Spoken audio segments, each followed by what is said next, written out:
Olá pessoal, de volta com os transformadores, tá certo? Fazendo aquele prolongamento, aquela conclusão do estudo de regulação de uma maneira mais completa, como nós havíamos sugerido para vocês. Quero hoje dedicar esse módulo ao levantamento de um diagrama que é espetacular, muito bom, nos ajuda demais a prestar um serviço competente aí fora e é de uma simplicidade franciscana.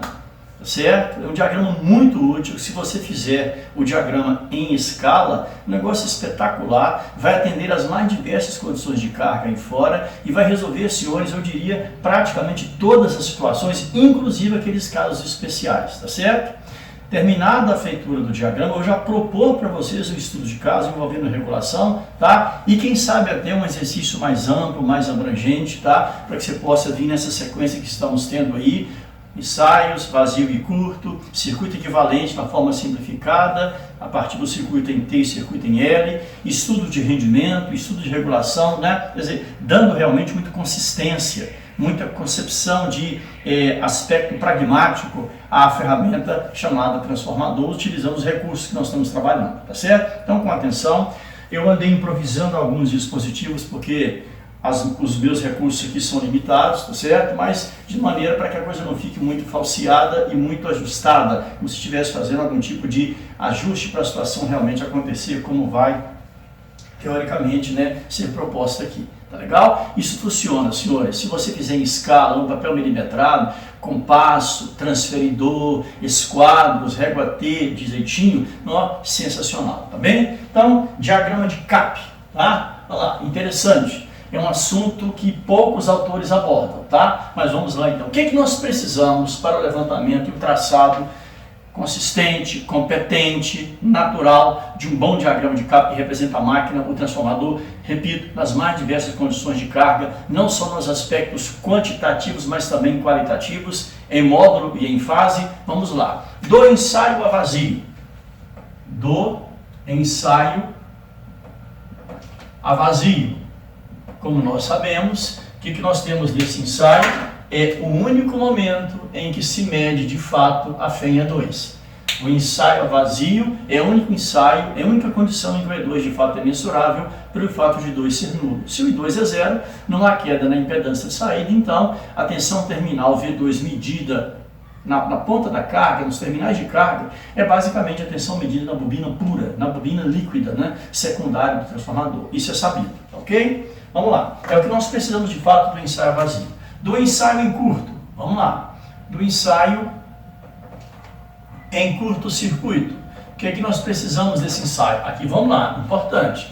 A resistência equivalente do transformador, a reatância equivalente do transformador, a sua impedância equivalente e, é claro, o nosso θT. Tá? E não esqueçamos de algo que eu sempre chamo a atenção quando tenho a oportunidade de trabalhar esse assunto aqui, tá certo? Esses valores foram encontrados a partir do ensaio de curto, ou seja, foram levantados a partir da máquina trabalhada, excitada, manipulada, ensaiada no lado de alta tensão. Nós estamos na baixa, onde a carga fica conectada. Queremos atender o nosso consumidor da melhor maneira possível. Não percamos isso de vista. Então, muita atenção. Não esqueçam de refletir todas essas três grandezas do lado de alta para o lado de baixa tensão do transformador. Como eu falo sempre, o θT é uma questão de ângulo e ângulo não tem lado, né? Simplesmente como ele é representado. Mas não se esqueça, as impedâncias equivalentes, resistências e reatâncias tem que estar referida ao circuito de baixa, onde a carga está conectada. Perfeito? Dos dados de placa, da placa do transformador, chamaria atenção para quem? Para o valor de 2 que nós encontramos de maneira indireta. Por quê? Na placa eu tenho a potência e tenho a tensão. Então, né, indiretamente nós vamos chegar no valor de 2. É aquela grande história, né, já comentada aqui em módulos anteriores. Estudos, ensaios, análises preliminares envolvendo rendimento e regulação devem ser feitos de forma normativa a partir de quem? A partir da corrente nominal do transformador. Então é importante calcular a corrente nominal I2. A corrente nominal na baixa tensão, onde a carga de fato está conectada, tá bom? Não esqueçamos que do circuito simplificado, o que nós temos para trabalhar é isso aqui, ó. A sua resistência equivalente, a sua reatância equivalente, ambas já referidas ao lado de baixa tensão. Está aqui a nossa tensão V2, uma corrente 2 circulando na carga, aliás, na impedância, preliminarmente, uma fenha 2 alimentando essa planta, alimentando esse circuito, e a nossa carga, de fato, com a sua impedância ZC e o seu fator de potência ΔC, conectado nos terminais desse transformador. Perfeito, tá bom? Vamos deixar esse espaço aqui, eu vou até trazer esse θ aqui para cá, para que a gente, tenha uma maior tranquilidade de trabalho e para que você possa ver de onde que nós buscamos as informações relativas, aos ensaios ou os locais, como a placa, por exemplo, que nós precisamos para o tratamento desse vasorial, tá bom? Vamos lá. Vou deixar todo esse espaço aqui como se fosse um grande papel milimetrado, quadriculado, com escalas previamente estabelecidas. Combinado? Então vamos lá. Como eu sempre tenho dito para vocês, o triângulo que representa a queda de tensão na impedância equivalente, a queda na resistência, a queda na reatância e a queda na impedância, mesmo quando trabalhados com valores de 2 nominal, representarão segmentos de dimensões reduzidas. Isso é uma queda de tensão, tá? Tudo bem que RI2 dá volt, XI2 também volt, ZI2 volt, sempre ohms-ampere volt, mas são segmentos de tensões reduzidos. Como tem acontecido com os fasoriais, o diagrama de capa é um diagrama de tensão, é uma superfície de tensão, tá bom? Então, as dimensões relativas aos catetos e a hipotenusa do que eu vou chamar a partir de agora de triângulo de CAP são muito reduzidas. Então o que eu vou fazer? Vou dar aquele zoom aqui no meu diagrama, porque eu vou ter o espaço ser menor. No diagrama original eu sugiro fazê-lo todo numa dimensão só, até para que você tenha uma visão panorâmica, mais verossímil da situação e não ficar, de certa forma, refém dessas transmissões e transições de escalas, mas aqui eu não sou obrigado a fazer isso. Então, repito, o triângulo de Capra, que vai ser o triângulo de queda de tensão produzida pela corrente de carga nominal sobre todos os termos da impedância equivalente. Eu vou dar um zoom nele para aumentar suas dimensões, até para entender o que de fato vai acontecer aqui, tá bom? Então, está aqui o nosso papel milimetrado. O que eu vou fazer preliminarmente? Vamos lá, vou pegar a resistência equivalente, já referida a baixa tensão, e vou multiplicá-la pela corrente de carga nominal I2. O que isso aqui representa? Uma queda de tensão produzida pela corrente de carga nominal na resistência equivalente do transformador. Vamos chamar isso de segmento AB, como já fizemos no diagrama anterior. E agora, olha o que eu vou fazer. Gente, esse segmento AB significa efetivamente uma queda de tensão no elemento resistivo. Tá? Se isso aqui fosse uma carga, seria sem dúvida uma carga de fator de potência unitário. Perfeito? Então, no espaço reservado ao meu fasorial, eu venho aqui, numa escala previamente discutida e definida, eu traço um segmento de dimensões AB. Tá? Quem representa o segmento AB, a queda de tensão produzida pela resistência equivalente, pela corrente de carga nominal sobre a resistência equivalente do transformador. Tá lá. Perfeito? Combinado? Pois muito bem. Outra coisa não menos importante, tá legal? Eu vou pegar a reatância equivalente XE, também referida a baixa tensão, e multiplicar pela corrente 2 nominal. O que eu vou ter aqui? Queda de tensão relativa à corrente de carga nominal sobre a reatância equivalente do transformador. Vou chamar de segmento BC. Perfeito? Detalhe, na mesma escala utilizada para o segmento AB, amplificado ou não, eu vou plotar o segmento BC. A grande pergunta é, como que eu vou colocar esse segmento nesse meu espaço, nessa minha superfície de queda de tensão? Primeiro, é uma queda sobre uma reatância, tá? Já relembramos isso lá do nosso resgate, da nossa visita ao curso de circuitos, que toda queda produzida por uma corrente numa reatância está onde? Sempre 90 graus deslocado do eixo da corrente. Ora, se o segmento AB é um segmento resistivo, toda queda na resistência tem sempre a mesma direção e sentido da corrente. Então, se eu quero plotar agora uma queda na reatância, com certeza essa queda vai entrar ortogonalmente, perpendicularmente ao eixo relativo ao segmento AB. Óbvio, é uma queda na reatância. Só que um detalhe, é uma reatância indutiva, então fica mais JXE2, tá? É uma queda que posiciona-se com 90 graus elétricos adiantados do eixo da corrente que a produz. Isso já foi discutido, implementado e utilizado em todas as abordagens anteriores.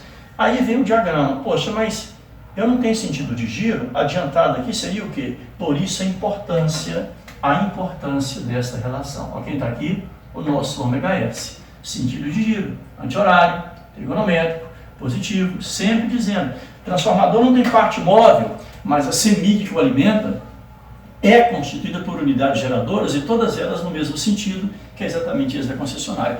E por que ele é tão importante? Senhores, tá? Se eu estou com o diagrama girando naquele sentido, significa que o segmento AB fazia esse movimento, no mesmo sentido de ômega S, tá? Então, se minha queda de tensão produzida pela corrente numa reatância está a 90 graus e a reatância indutiva adiantado, então, então o segmento BC só pode estar aqui, ó, ascendente, porque na hora que eu girar, tá? Que eu fizer o giro do segmento AB, o segmento BC vai estar 90 graus adiantados. Perfeito? Explicando direitinho, detalhe por detalhe, para nada ficar aqui jogado de maneira aleatória, tá? Então, ortogonalmente ao segmento AB, só que, porém, adiantado em relação ao segmento AB, nós vamos colocar o segmento BC.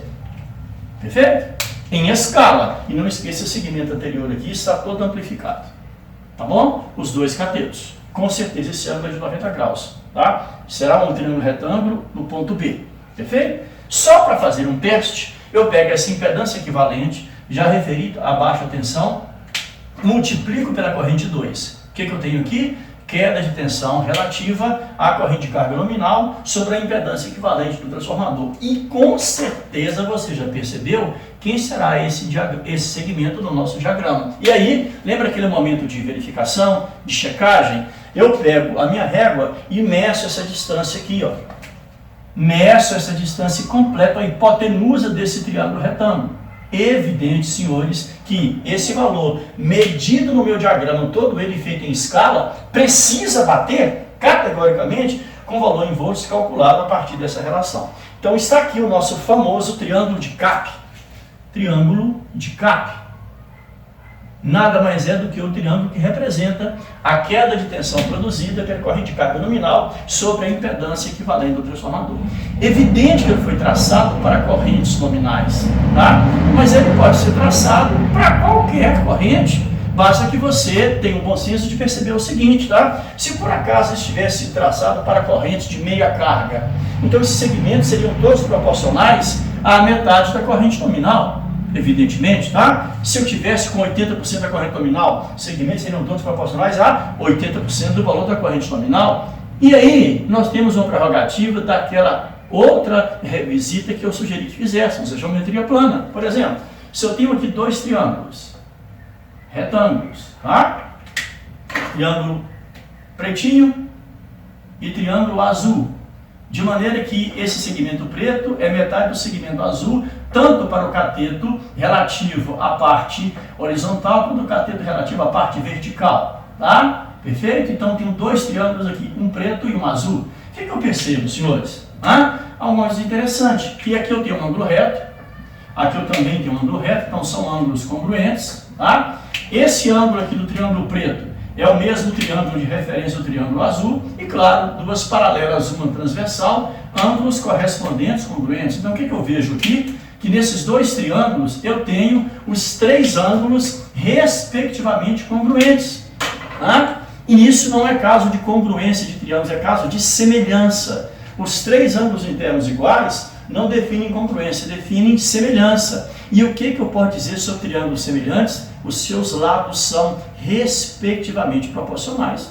Pronto. Então, a proporcionalidade da corrente reflete nas dimensões de cada segmento, a B, B, C e a C, e você tem toda a liberdade de traçar um triângulo de Cappi com o valor de corrente de carga que você quiser. Então, você não fica refém da corrente nominal, você tem essa liberdade. Fiz questão de chamar a atenção disso para vocês também, para mostrar que esse diagrama ele é eclético, ele é versátil, ele não fica refém de uma única componente de corrente. Perfeito? Pois muito bem, continuemos a situação, tá? Agora é que vem um grande detalhe que eu vou usar aqui, um cordão, é uma espécie de improviso, evidentemente, para representar o trabalho de um compasso. Então preste atenção, esse triângulo ABC é um triângulo de queda, então as suas dimensões são realmente pequenas, tá legal? E nós demos um zoom para colocá-lo aqui. Pois muito bem, agora o que eu vou fazer? Voltar à escala original, pegar um compasso, tá? E vou abrir o compasso, de maneira que a abertura do compasso, o compasso tem duas pernas, né? Quando se abre ele faz esse movimento. de maneira que a abertura do compasso seja exatamente igual a quem? Ao valor de E2 que você encontrou no ensaio vazio, em volts. Vou repetir, você pega um compasso, o compasso tem duas pernas, está fechadinho. Você vai abrir o compasso. Essa abertura aqui, que representa a abertura do compasso, vai ter que ser exatamente equivalente, congruente ao valor de E2 que você encontrou no ensaio vazio, já na escala original. Então o que eu vou fazer? Olha isso aqui, senhores. Olha isso aqui. Meu compasso, tá? Com abertura igual a E2, na escala original, atenção, com abertura igual a E2, o que eu vou fazer? Eu nem vou tirar o dedo daqui para não alterar o meu compasso na minha análise e no traçado do fasorial, tá? Vértice no ponto A, abertura igual a E2, eu traço esta semicircunferência. Ah? Que semicircunferência é essa? É uma semicircunferência cujo raio é E2, afém a vazio, levantado no ensaio vazio, de vértice em A. Tá? Não vou tirar a posição, né, do meu braço esquerdo do barbante. Vou apenas mudar a cor do pincel. Por quê? Usando a mesma abertura, ou seja, E2, apenas mudando o vértice, do vértice A para o vértice C, eu vou traçar outra semicircunferência. Ô, gente, viram o que aconteceu? Então me permitam, tá, dar uma pequena simplificada no meu desenho aqui e repetir a estratégia. Tá? Como eu falei para vocês, nós ficamos às vezes um pouco limitados com relação de espaço. Olha, aí chama a atenção da questão, foi até bom isso acontecer, a questão da escala a ser utilizada. Tá? Então, raciocínio igual, a mesma coisa. Abertura igual a E2, né? Vértice em A, eu vou traçar então aqui uma semicircunferência, vai dar no mesmo, uma semicircunferência cujo raio é E2. Então tá aqui, ó, tá? Uma semicircunferência cujo raio é E2. Tá lá, agora eu acho que vai dar certinho. Perfeito? Legal? Mantendo a posição dos meus dedos no meu compasso improvisado, eu venho aqui, tá? Mudo apenas o vértice, passo para o vértice C e traço uma outra semicircunferência. Isso, era o que eu queria, tá? De raio também é 2, perfeito? Olha o que vai acontecer aqui, tá, gente? Nessa ponta do circuito, nessa ponta do fasorial, tá? Pois muito bem. Duas semicircunferências, ambas de raio é 2. Ambas de raio é 2. Uma traçada a partir, né, do vértice A, outra traçada a partir do vértice C. Perfeito?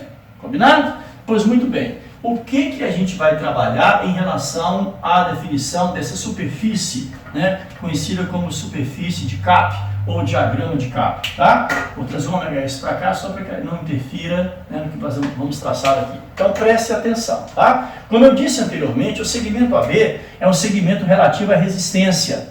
Então, se fosse uma carga, ele teria fator de potência unitário, tá? O que o diagrama de Kapp preconiza? Olha que coisa interessante. Eu vou falar o que eu vou fazer e você vai imaginar isso no fasorial, no diagrama.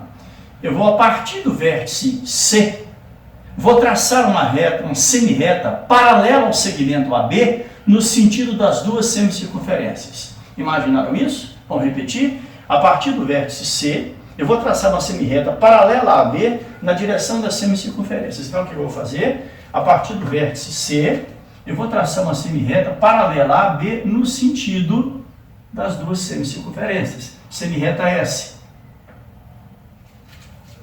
O que eu percebo? Que essa semi-reta vai interceptar as duas semicircunferências. Num ponto que eu vou chamar de ponto D, por exemplo, aqui. E num outro ponto eu vou chamar de ponto E, por exemplo, que está aqui. Tá? Agora eu convido a vocês para pensar em uma coisa. Eu não vou fazer esse traçado para não, né, confundir e complicar mais o meu fasorial aí, minha reta que está ficando bonitinha, tá? Então vejam bem, segmento AB é sabido, queda na resistência. Segmento BC também é sabido, queda na reatância. Segmento AC também é sabido, queda na impedância. Pergunto eu, quem é o segmento CE? Olha, o segmento CE é o raio E2 da semicircunferência azul. Então olha o que eu vou te perguntar, tá? Se o segmento CE é o raio, o segmento AD, que eu nem tracei aqui, também seria um raio E2. Perfeito? Então, se o AD é o raio E2, porque é o raio da circunferência verde, AC é a queda na impedância, quem seria CD? Vamos repetir? Se eu traçasse uma reta ligando o ponto A ao ponto D, quem seria? Vértice em A, abertura igual a E2, sempre circunferência verde? Ora, é exatamente o segmento E2, encontrado no ensaio vazio, tá? O segmento AC seria quem? A queda da impedância. Então, peraí, se AD é o E2 e AC é a queda da impedância, quem é CD? Se você voltar no fasorial, lei de Kirchhoff das malhas nesse circuito aqui, o E2 é quem? É a soma da queda na impedância mais o valor de V2. Ora, se o E2 está aqui e o ZE2 está aqui, quem é CD senão o próprio V2? A própria tensão nominal, a própria tensão de carga fornecida ao consumidor. Então, olha que coisa sensacional. Se o segmento CD passa a ser o próprio V2, então eu pergunto, quem seria o segmento DE? Quem seria o segmento DE? Essa é que é a grande tacada. Quem seria o segmento DE? O segmento DE é quem? É a CE, que é o E2, menos quem? Menos AD, que é o V2. Ora, isso seria quem? Se não exatamente a regulação em módulo, tá? Como aquele nosso primeiro conceito apresentado, quando o tema regulação foi proposto para vocês. Tá? Então, se você medir isso aqui, você terá exatamente aqui a tensão interna no seu transformador, em uma condição qual? Para uma carga nominal, mas com fator de potência unitário. Por quê? Porque eu tracei a semi-reta S paralela a B, e o paralelo a B representa uma queda na resistência.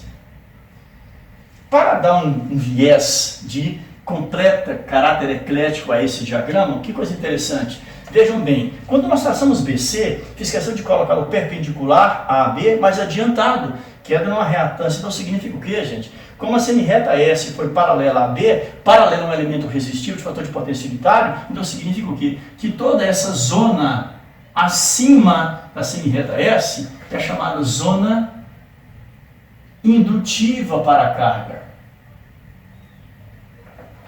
Ao passo que toda essa zona aqui, abaixo da semi-reta S, seria a nossa zona para cargas capacitivas.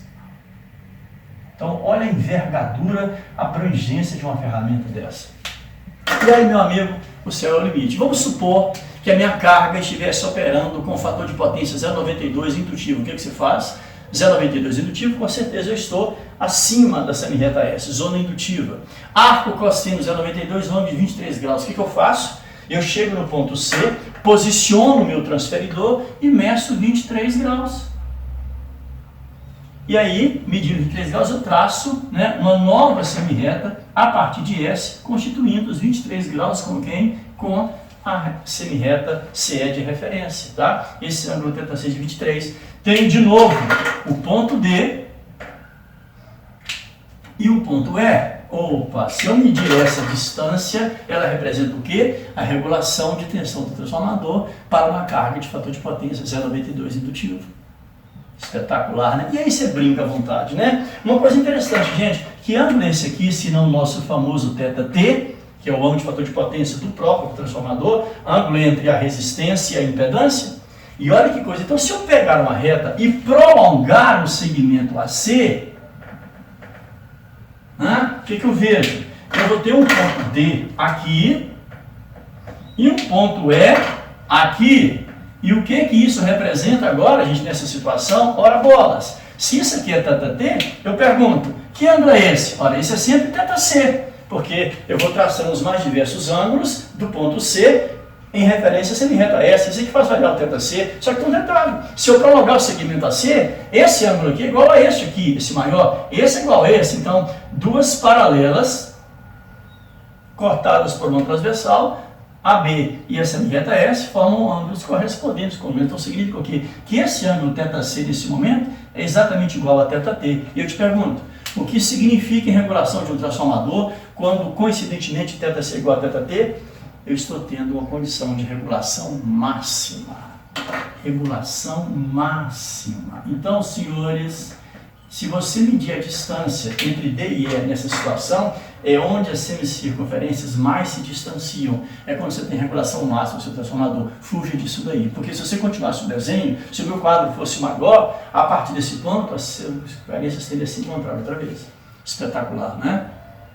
E se eu quisesse regulação nula? Você sabe que isso acontece com carga capacitiva, é quando E2 menos E2 seria zero. Quem sabe esse pontinho aqui? Ó. Então o que você faz? Você pega a sua régua e faz essa transição, a sua nova semirreta S. Se você medir o seu novo θC agora, você vai encontrar o θC para quem? De maneira que θC mais θt te dê 90 graus.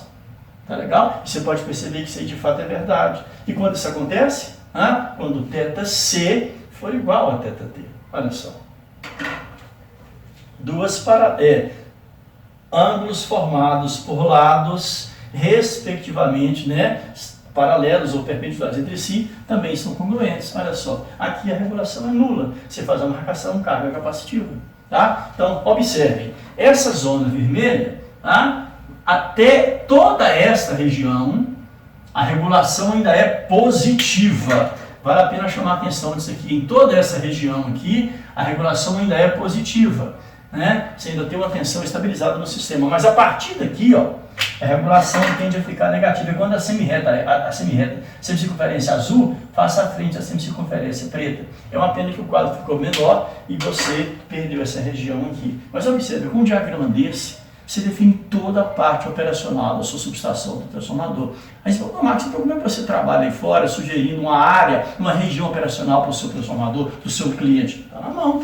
Eu peço, olha, sugiro, é muito interessante trabalhar com o seu transformador subestação nessa faixa, porque entre fator de potência unitário e fator de potência 0,92, porque você está tranquilo, você está longe da zona capacitiva e está evitando o seu cliente pagar uma multa mensal com fator de potência menor que 0,92. E o que é mais importante, distante da situação ou do ponto de regulação máximo.